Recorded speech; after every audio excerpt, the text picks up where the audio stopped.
All right, so today we have Miguel Pink, founder of Me vs. Me, in the building. Where you hailing from today? Where you hailing from today, Miguel? From Toronto, Ontario, Toronto, Canada. You know what it is, man. The six. Okay, 6 months, 6 months in the building. So first off, actually, to start the episode, I just want to thank you for coming on Details of Podcast, taking the time out of your day. I know you got a busy day. I know you got a lot going on over there with your movement and everything, and Nike Toronto and everything. So I want to big up you for taking the time. And you just ran a marathon, so 2 claps for that. You just ran a 42 km, so respect, dog. Yeah, I see you out here moving and shaking. So I want to thank you for taking the time for sure. Oh no, for sure. Anything for you, brother. Appreciate that.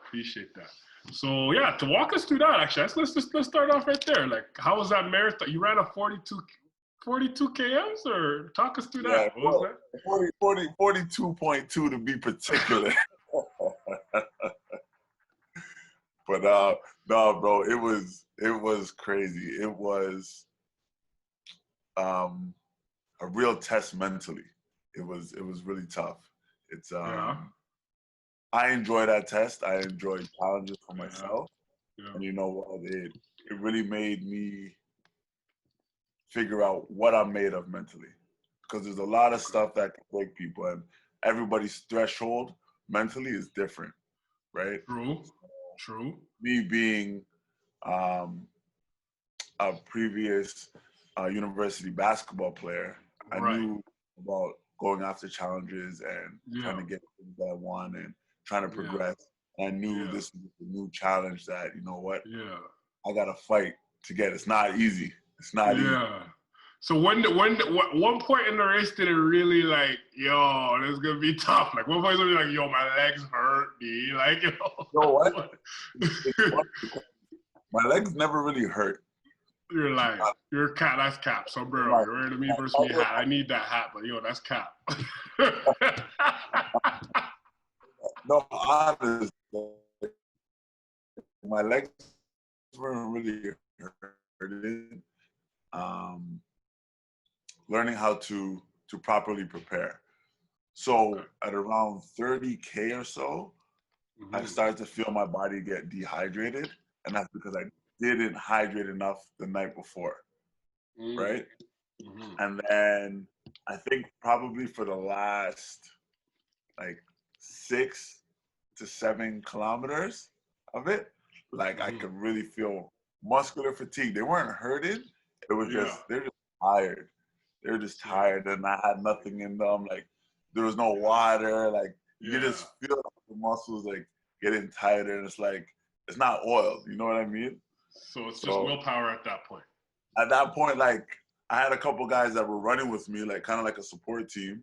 Shout out PSP and District. They were with me right at the end, and they had like 2 Powerades like side by side just to give me electrolytes, and like I drank the whole bottle of one, and then I'm running. And there's like 6K left, and I know where the finish line is. And I was thinking like, you know what? I could just stop for a second and just drink this Gatorade, regroup, and I keep going. And then I was just like, why would I stop? Like the last 6K, I already did everything. Like 6 on a lock it, and the nozzle has like a squirt thing, so it's easy to drink. So it's like So I'm just like, nah, you know what? Just keep going, drink the water, just lock in. I'm like, I was thinking about like, yo, what do I tell people? Like, what am I preaching? Like, yo, just fight through, push through, get to the next level. Product of what I speak about, right?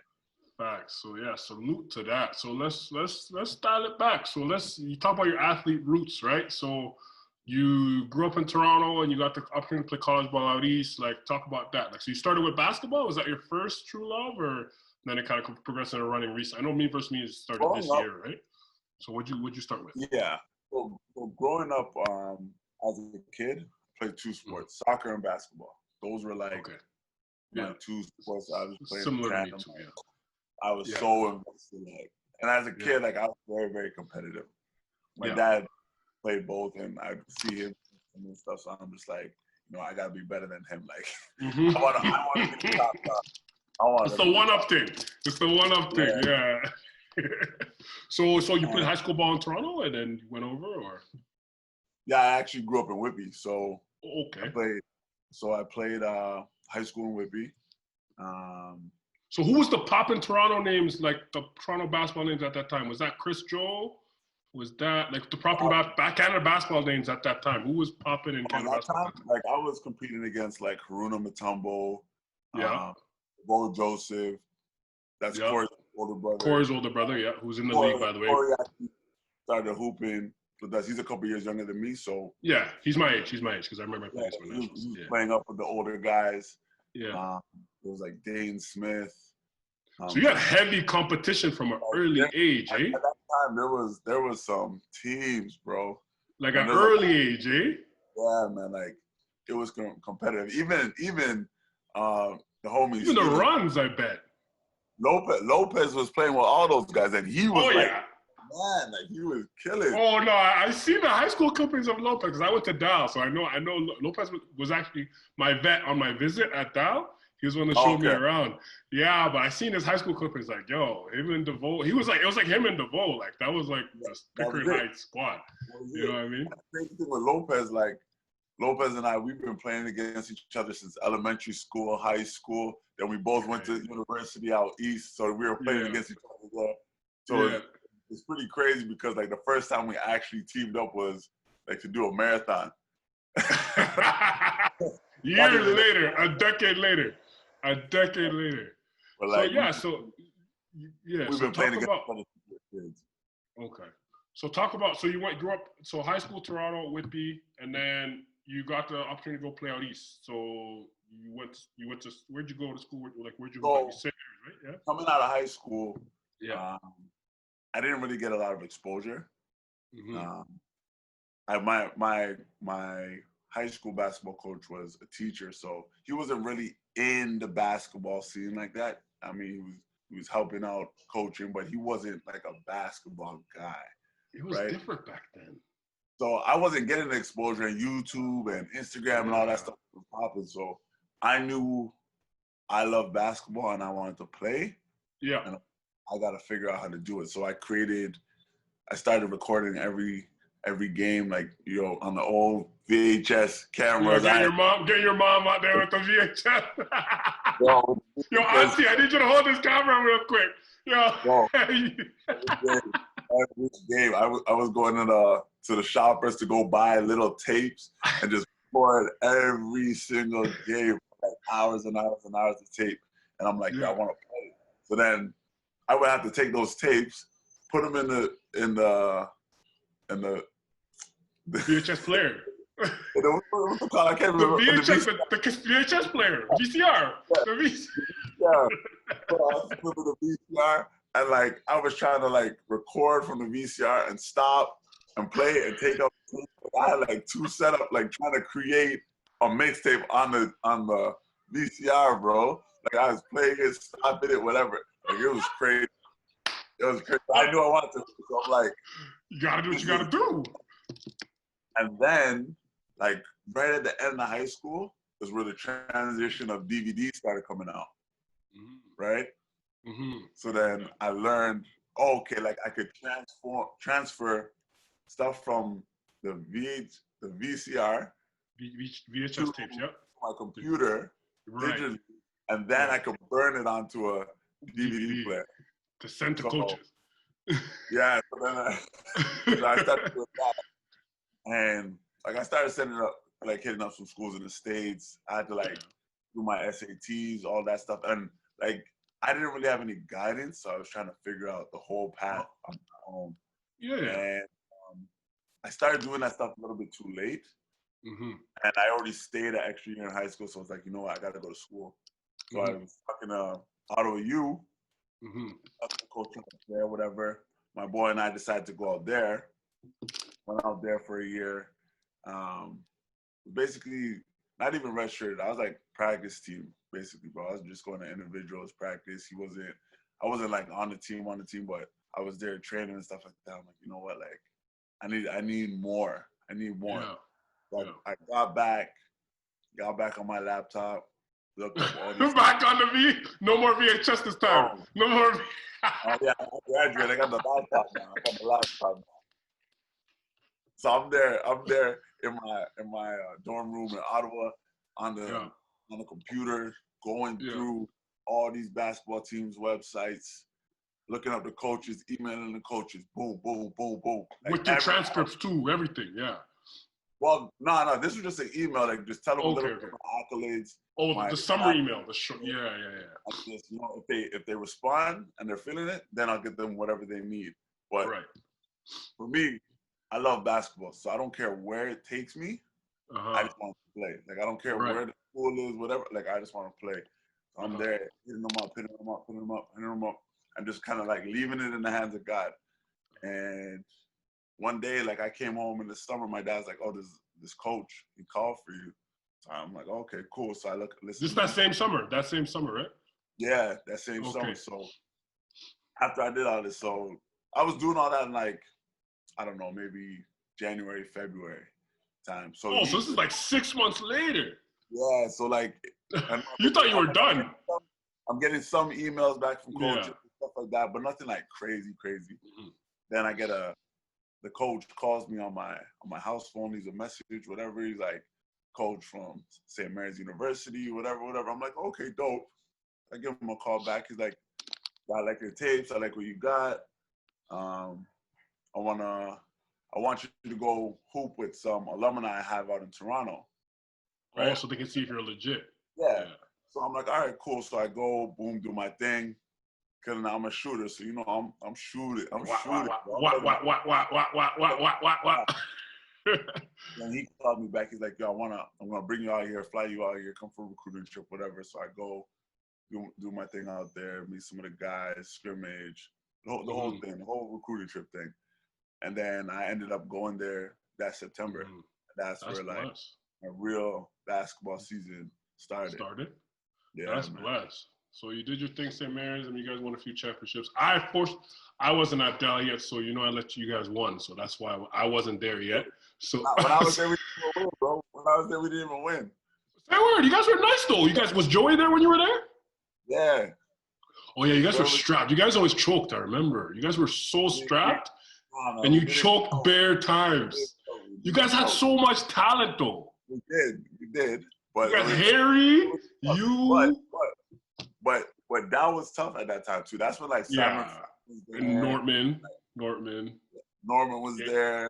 Yenge was there early, young Yenge. They had hoopers. AUS was tough.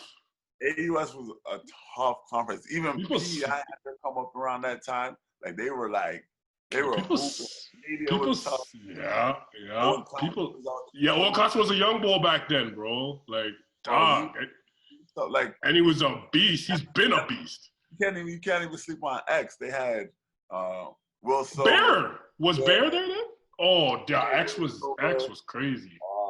They had Rennie, the 7-footer. They had the 7-footer Rennie. Yeah. And then they had Rob Madera. He's also another 7-footer, the Cuban. Yeah. Bro, the AUS was tough. It was like, honestly, out of the 8 teams, 6 it could go anyway. I feel like that because X was solid. New Brunswick was starting to have their come up. Like, starting to get better and better. Yeah. Closer and closer and closer. Well, like I know the only games that we knew on our schedule that we counted as wins was Memorial. Like it was probably the same back then. Like if we knew we were playing Mun, we would like, okay, we're gonna win that game. But I know like X, Cape was tough a little bit too because Skin had just started going into there too, I think. And then you guys, X, me. They won twice. Yeah. They beat X one of the years X was supposed to win. Yeah, so they had like Jimmy Dorsey. Yeah. What's his name? He's from the States. I can't remember. They had bare hoopers. There was bare hoopers. They had hoopers. There was bare hoopers out east. Meshach was over there. Yeah, I remember that. That. Bro, they were tough. They were tough. So talk about so you go from basketball being your life. Like I think this is a big thing for a lot of hoopers. So like for me, when similar to you, like I did the same thing. I had to grind to get my looks. Like I wasn't in I was soccer, basketball too, et cetera, et cetera. but then transitioning out of basketball. Like, you still love basketball, but now real life hits. You're done school. You got to come back. You got to get a job. Like, real life hits. When you're not an athlete no more, everything's sweet when you're a hooper, dog. You know, you walk around the city, you feel, I know how it is, bro. You walk on Spring Garden, mans are like, yo, you mans, you know what I'm saying? Like, yo, but then once you're done, like, when you come back to Toronto, and it's like, smooth, like, who cares? Yeah. You know, like, talk about that transition, bro. You know what? It was tough because it's so abrupt. And if you don't have a plan in place, it hits you like a ton of bricks because you're so used to routine. Being the man, yeah. Right? You're so used to, okay, ball season's done, I'm gonna go home, chill, whatever. Train, I'm coming back, I already know what I'm going back to. Mm-hmm. Right? So when it's done, it's like everything goes through your mind. You're like, should I just go back out there and chill, coach? Yeah. Like, what am I doing? Am I gonna go play pro? Like, yeah. Like, at that time, like I wanted to go hoop, but it wasn't like the market got like crazy for a minute for Canadians, so it was like really tough to get in. So I needed to get my like UK passport and stuff like that, and I was sleeping. I didn't have a lot of guidance again, so it was like I was sleeping on things. I was taking my time. For hoopers that want to hoop, if you want to go, you already be kind of putting your you got to plant the seeds early. Like, if you're trying to play pro, start from your third year. If you're trying to play university and high school, start from grade 10. Well, at least even if you don't start, like, just start planning. And asking for resources even. Exactly. Figure out what you do. Where would you want to go? Who are you going to hit up? Because if you don't have an agent and someone advocating for you, then you got to do it on yourself. And it's not impossible. It's just hard. It's tough. And when you finish school and you don't know what's next, that's a lot kind of weighing on you. So it could be overwhelming for some people. Yeah, all at once. Because me, bro, they don't play around, bro. When that 6 months, when you're out of school 6 months, those student loan payments start. dog, they start. Like, time does not wait for no man, bro. Nobody. They're there. They're ready. They're willing to take your money real right away. But so talk about, how did you start Migz? When did this start? Like, it was like, talk about that. Like, because if y'all don't know, I'm wearing the Migz right now. I was out there this summertime. You already know the movement's strong. I got there. I landed at like 2 p.m. The man said he had a run at 8. I went to this run. I almost died 3 times. I was like, I'm done. 3 kms. And it's crazy because my watch was busted. It was in miles. So I was like, are we running? Like, I didn't see the thing moving. And then, I swear you guys tricked me. You guys said we're doing 5K. I was like, okay, cool. I could do 5K. And then, we do 6. And then he's like, we're doing an extra 2 sprinting. I'm like, what? So I think we ended up doing 8K that day, but just like, and it was because of the sense of community, like the sense of, everybody together, that I made it through. Because my max that I'd run this year is 3, and I think we made it to 8 that day. So talk about starting Migz. What prompted you to start that? Talk about that. It was honestly, for the last few years, I've been doing like event promotion and running events and setting up parties and this kind of living a bit of an unhealthy lifestyle with late nights and eating fast food and being up all night and like, just promoting different events. And as a hooper, my game weight in university was probably around like 205. Mm-hmm. In May 2020, and remember I was hooping I graduated in 2013. So May 2020, I weighed in at 260. Crazy. 260, bro. And like I'm still like trying to stay active, but I'm not hooping the same. I'm not. You're going to runs and you're getting busted. It's not the same. You're not hitting the same jumpers. You're not like this. I was like, what? Like, how's this guy going by me? I'm like, no. I know that one. This guy has no business beating me ever. Like I coach kids and stuff too, right? Mm-hmm. So like when I see some of these kids blowing by me, or I'm too slow, I can't keep up, or they're like they're trying to roast me like, yeah, they're talking trash. oh no. Like I'm a hooper first, bro. Like I'm a hooper first. So when it's crazy because when this whole COVID hit, I was literally on my way to go to Miami. Like I was gonna go do an event out there, do my thing, whatever. COVID hit, stuff was shut down, so I stopped the flight, whatever. Called my boy. He's like, "Yo, it's shut down tonight. Maybe check tomorrow." Then boom, COVID, lockdown.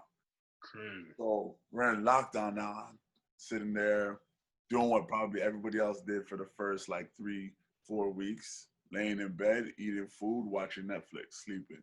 Those 4 things, no particular order, bro. Like you're just finding all these shows. Doesn't matter the time of day. You don't even know what day it is anymore. You don't even know what day it is. Like, if it's sunny, if it's dark, you don't even know, bro. Like, okay, the whole world stopped. Life is sweet. Let me just eat. Yeah, cooking up. I'm half Jamaican, and my other half Belizean, so I'm there cooking up Caribbean food. Oh, for sure.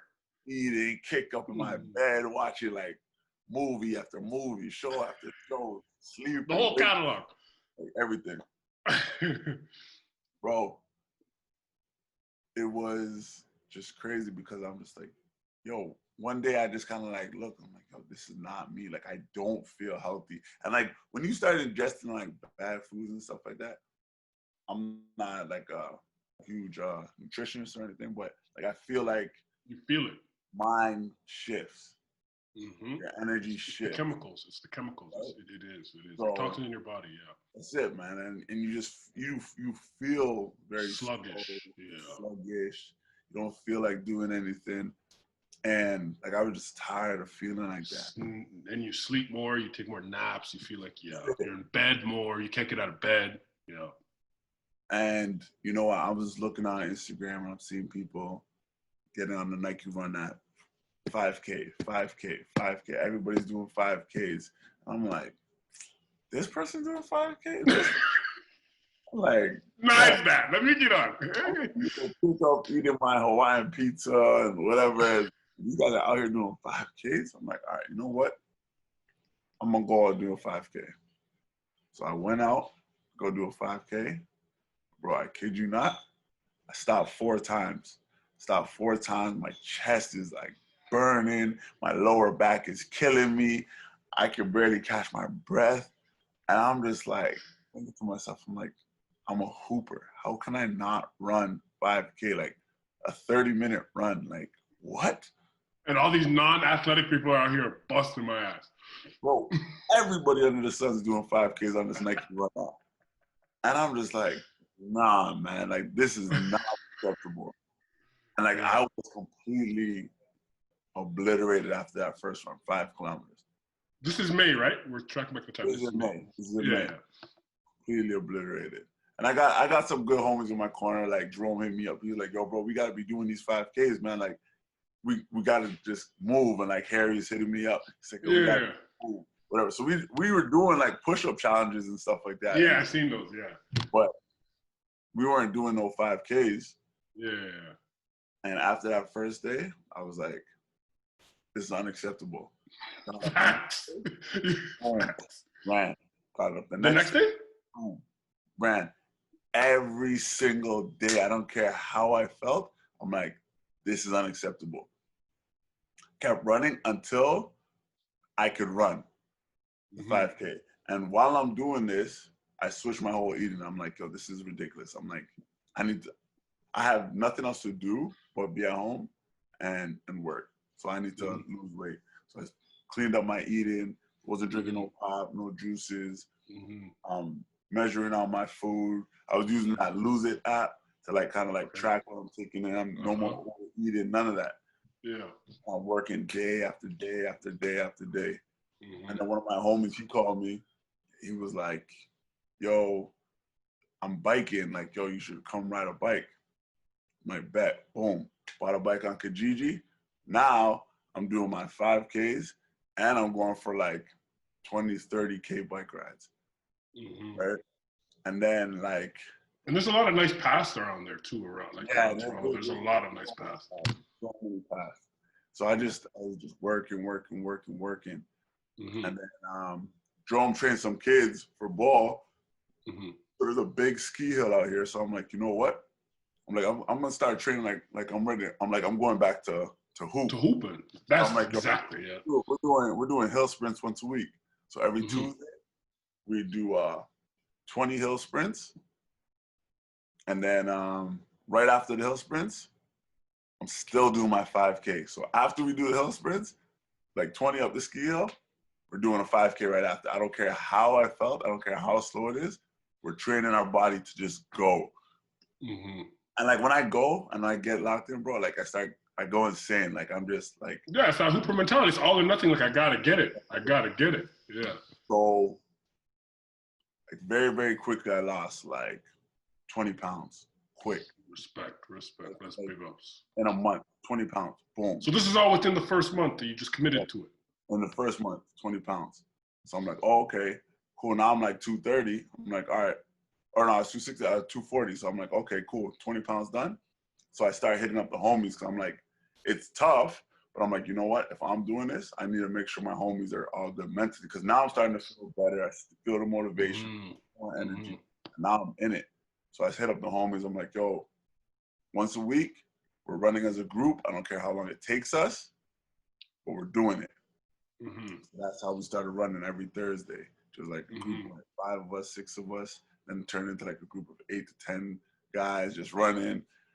And it became contagious because they're doing it. People are seeing us run down the street. And like my motivator was because I was looking on Instagram and I was seeing everybody do this stuff, I always had to remind myself, like, it doesn't matter what other people are doing, train for me, compete with myself. And that's where kind of me versus me came to fruition. Like it was that constant reminder that, yeah, you could see stuff and be motivated by what other people do and want to compete with it. But at the end of the day, this is my journey. Right? This is what I need to do for myself. This is where I need to go. So okay, those are good measuring points. But I need to do what I need to do, and I need to control all things me. So 2 months in, bro, I was like 40 pounds. That's crazy, bro. 2 months in, and then we were running week after week. I was out pretty much every single day, and it came to the point where I was hitting the bars or doing like a HIIT workout, like a little boot camp thing. Yeah. So, push-up dips, so I was doing like a HIIT boot camp, and then come home, eat, boom, I'm doing my run, 5 to 10K, depending on how I felt. Boom. After that, doing a bike.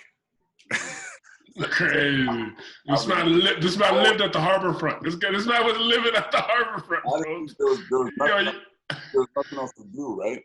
That's facts. That's facts. We couldn't even hoop because all the facts. And I heard they took the hoops off. They took the hoops off the rims.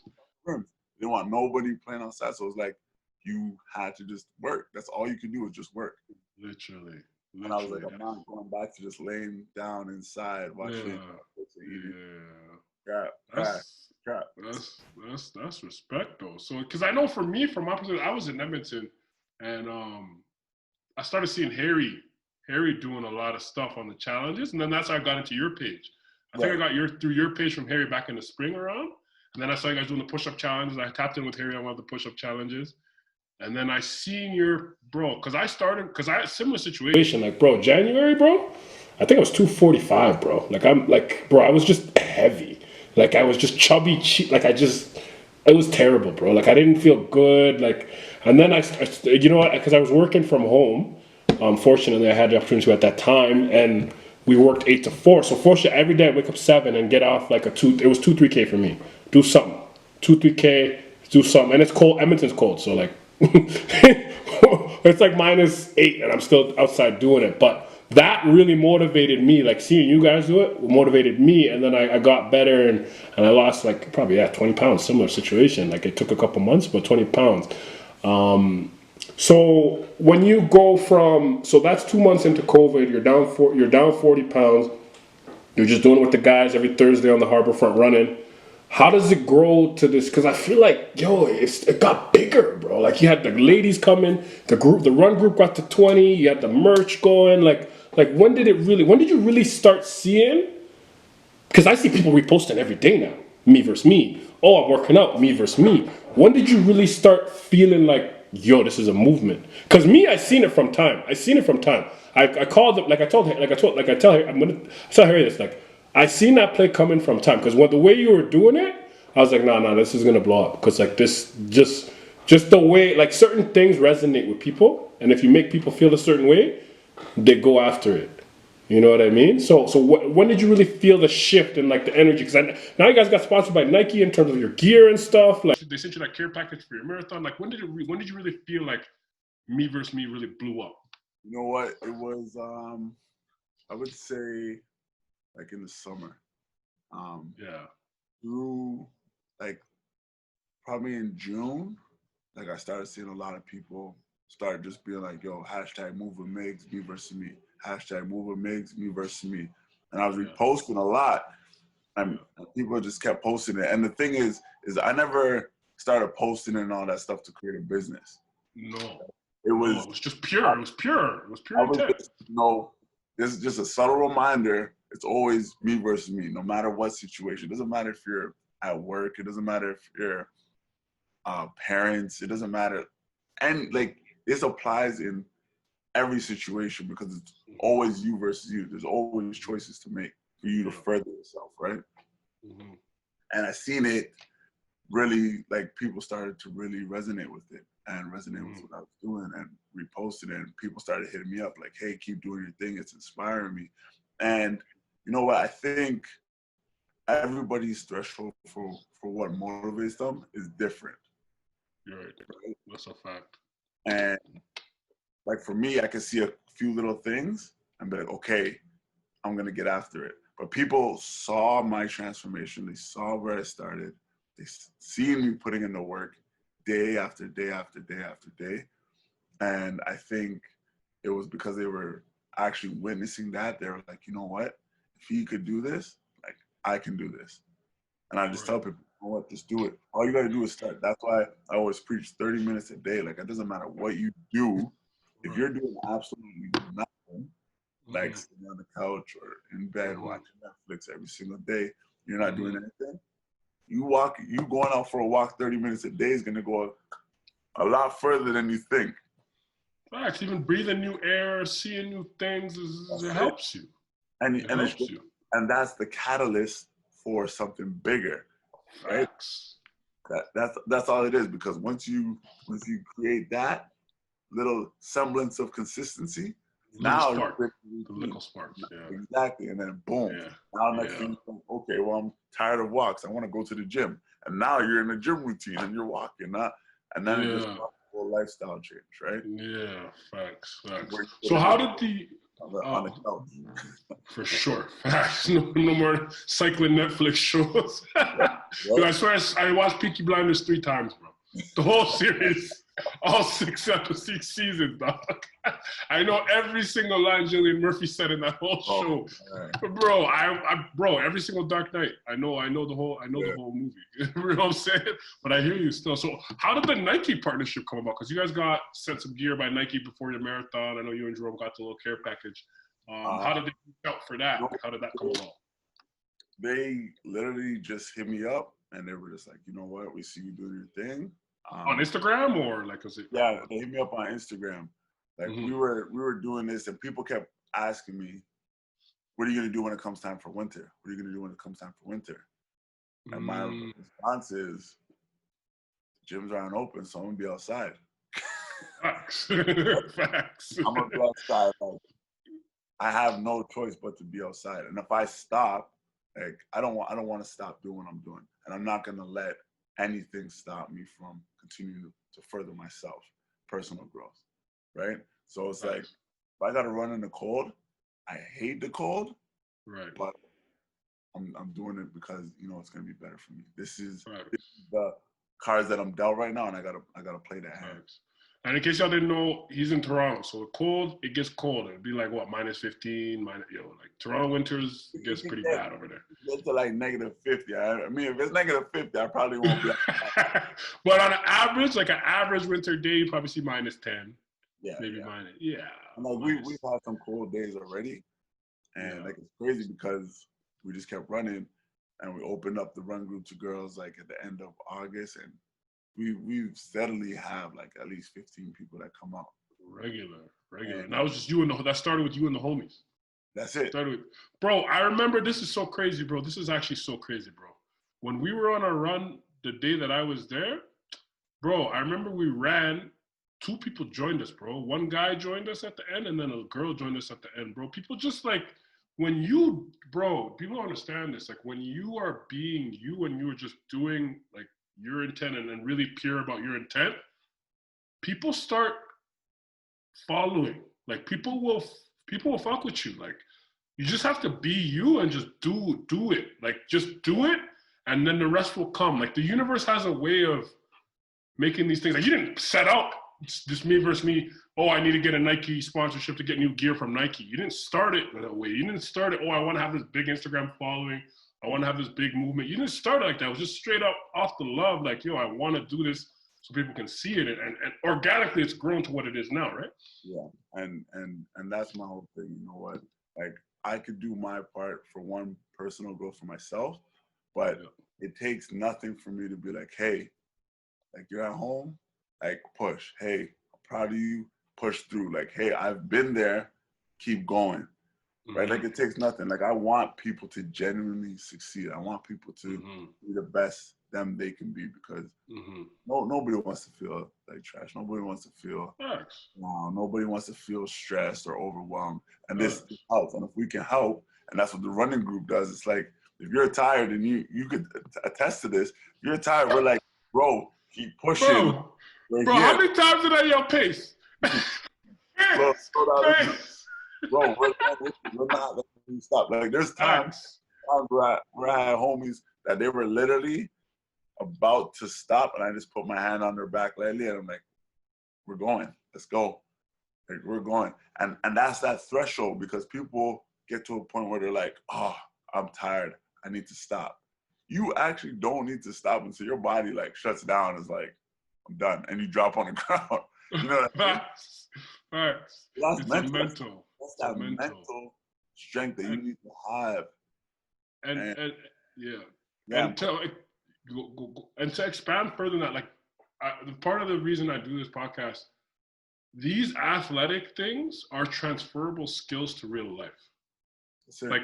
Like when you're in the workplace, when you're interacting with someone on a day-to-day, like if you're at work, you have a huge project due in 6 months, you're like, yo, where do I even start? Just one at a time, one file at a time, like just, and that's a transferable skill. So talk about for especially for the young guys, like the young hoopers, the young gymnastics, young soccer players, the kids in junior high that want to be able to go to place at St. Mary's or Dal or D1 or whatever. Like talk about like these things you're learning, your coach is telling you, it's not just skills for basketball or soccer or gymnastics. It's literally real life shit. Yeah. Like, so talk about that. Like what, like these attack mentalities that you have, like these are things you can put in real life. So talk about transferring that to real life. So go ahead. So when you look at perseverance in school, my first year going out to SMU, went out there, it's a new place. It was Halifax is live. Halifax is live. Crazy there, partying, having a good time, still hooping, feeling like the man. Boom, academic probation after my first year. Almost lost my scholarship. Why? Because I'm not locked in the way that I need to lock in. So now I'm put in a position where if I don't get a certain GPA, can't hoop no more. I can't hoop. My scholarship, everything's done, right? So now I have to lock in and push and be like, I could still have fun. There's no problem with having fun and stuff like that. It's just about balance and anything that you want to attain no matter what it is, you just have to go. You just have to do it. And you got to keep going. I can't say, okay, I know where me versus me is going to go. I can't say what I'm going to complete. I never thought I was going to run a marathon ever in my life, right? But when you're working and you're working and you're working, and you're crushing goal after goal after goal, new goals start popping up. New paths or new doors start opening up. Yep. Now, maybe when you thought, okay, this is my door, this is where I need to go through, it's like you get there and you're like, oh, there's like 8 doors. Now I got. Yeah, good. You're chilling. You really just gotta push, and as long as you pretty much put in the work, something's gonna. Maybe what you have planned might not happen, but that something else, a better opportunity for you will happen, right? You just got to put in the work and just allow things to come. So let the universe work for you. So commit to something, work, and let the universe do the rest. That's it.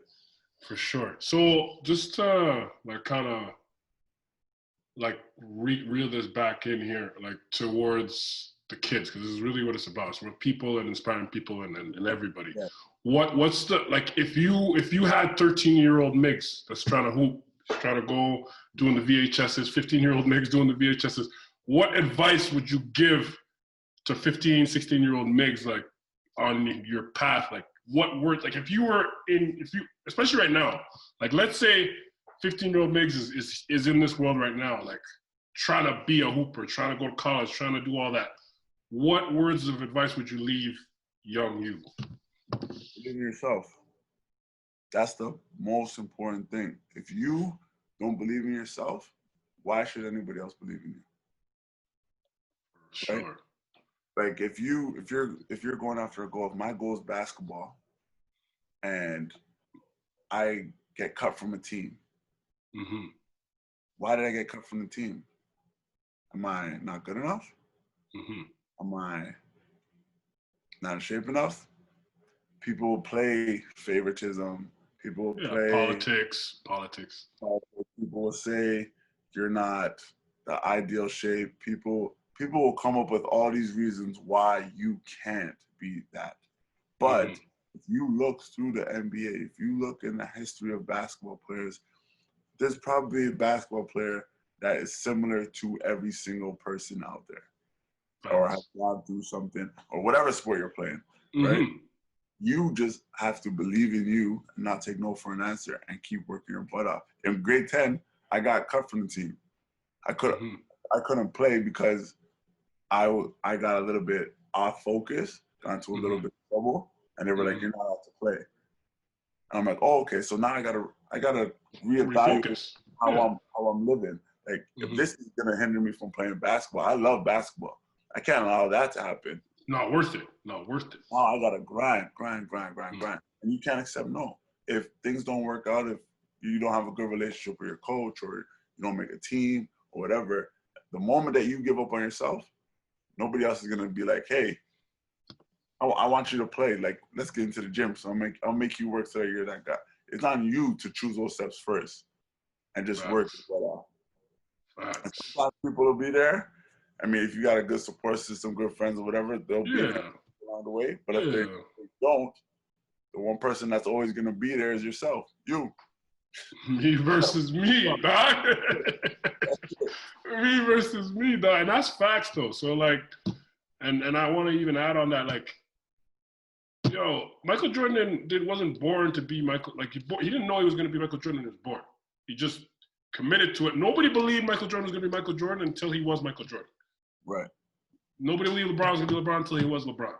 Like the hockey, same thing. McDavid, like, these guys, not like, you can take your first few steps and then someone might see it. You might have a coach that sees the potential in you. But if you didn't take those first few steps, nobody is going to help you. No one's going to say, "Oh, you look tall." Well, unless you're 7 feet. If you're 7 feet, I might make you play basketball. If I see you walking, I might make you come join my club team because you're 7 feet. But, like, if you're a regular guy, regular person, like you committing to something allows the universe to bless you with other things. And I think that goes back to further. Well, like even just one more point, like I'm gonna just use basketball as a reference because we're basketball guys. Guys coming up and becoming stars in high school, say, right? Maybe you're not the craziest star in high school, but you still end up getting a look. You go play in university, post-secondary, wherever, right? When you get to the post-secondary level, everybody on your team was a star in high school. Stud. Absolute stud. From anywhere in the country. Everywhere in the country. The best player in their province.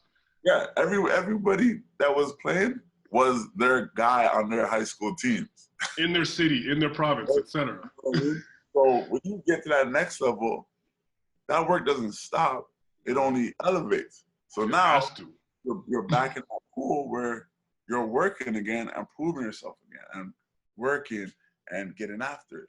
When you go to the pro level, oh my God, all those guys were nice in university. Regular. They're regular now. Now you gotta go to the top level and do the same thing again. It's a cycle. Right? Literally. So you cannot become complacent. You just gotta fall in love with the process. Know that you gotta work and just do the best that you could possibly do. If you're putting in like an hour a day and you're not really working, you can't expect to be at the top. Your talent's gonna take you wherever. Only take you so far. Exactly. If you want to get to those top, you have to put in the work. It doesn't matter how good you are. If you look at LeBron James is LeBron James because he still putting in work. He takes care of his body. He eats right. He does everything he needs to do to get at the top of his game. Like if you, this is what I say to people. So to go from the junior high team to the high school team, there's a certain level you have to get better and you have to be, your mental transition in the game has to be faster. To go from the high school team to get a scholarship, the percentages are stupid low. It's like 2%, 3%. And then to go from a university, college level, whatever, to a pro level, the percentages are even lower. So you're talking your 1,000 friends that started playing basketball to in junior high, maybe 5 of them might play college. Maybe. And of those 5, maybe 1 of them might play pro. Maybe. Right. Maybe. So you're talking about you started playing with 1,000 people. There's only 5 of the 1,000 left now. The only thing that separates those people is the mental will and the mental commitment to work and know I have to have attention to detail, to know I got to study film, know I got to put on my weights, know I got to get extra shots up. Like coming to practice is not enough, bro. It's not enough. It's not enough. And even if you get that scholarship, your work's not done because you get cut. if you're in university for 4 years or 5 years, every single year that you're there, there's new rookies coming in. And the coach is trying to recruit over you every year. Like, I'm a coach now. Like, mandates for coaches, if you go to a coaching clinic, they'll tell you there's no point recruiting someone if he's not better than what you have on your roster right now. Right. So if you're first year to second year, you might as well, like when I was at Dow, bro, like 4 guys got cut, bro, after my first year because he just brought in better recruits. And if you're not up to snuff, if he's like, oh, I'm good enough. Oh, I'm nice. Oh, I'm good. Nah, bro, that's not real life. And it's the same thing in the workforce. Like if you slack at work, you think you're not getting your files done? You think they're just going to keep paying you your 40, 50, 60K a year? No. They'll bring someone that can do the job. So that's definitely it, man. Like yeah. So I really want to thank you, man. Honestly, like this is a crazy insight, man. Like I'm gonna chop this up this week and get this out there. But I want to thank you for taking the time, man. And yeah, like, do you have any upcoming things that we should be looking out for Me versus Me, or anything that you're coming up with? The website should be up soon. Some new merch that's gonna be dropping, and I got a contest coming up. I'm gonna release some merch. At Migz Pink on IG. At Migz Pink on IG. You know what it is, man. And then I got a couple other interviews and stuff that we're doing. And you know what? I'm just looking for creative ways to just keep telling people to get moving. You know, I just want to win. We're gonna go into 2021 strong. Damn. And we're not doing that New Year's resolution. We starting to work now. Doing the start the work today. We don't need to wait for Mondays. We don't need to wait for New Year's. No. You wake up, and that's where we started. That's it. Right that day. All right, man. At Migz Pink, at Me versus Me mentality.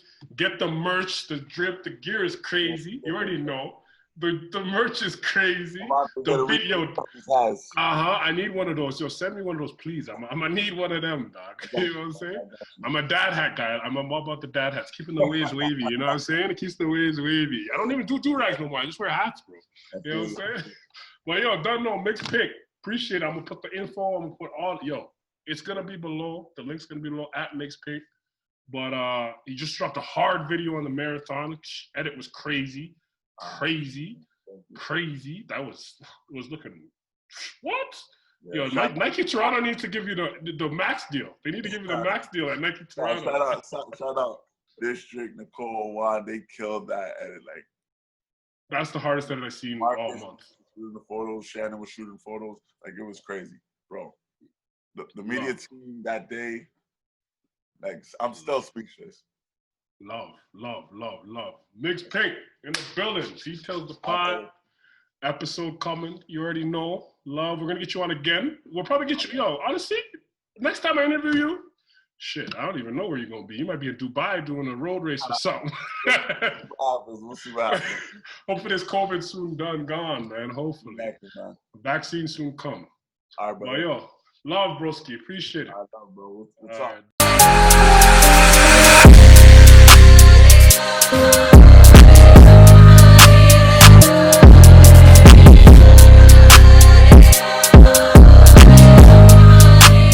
Stupid is Details Media, you don't know.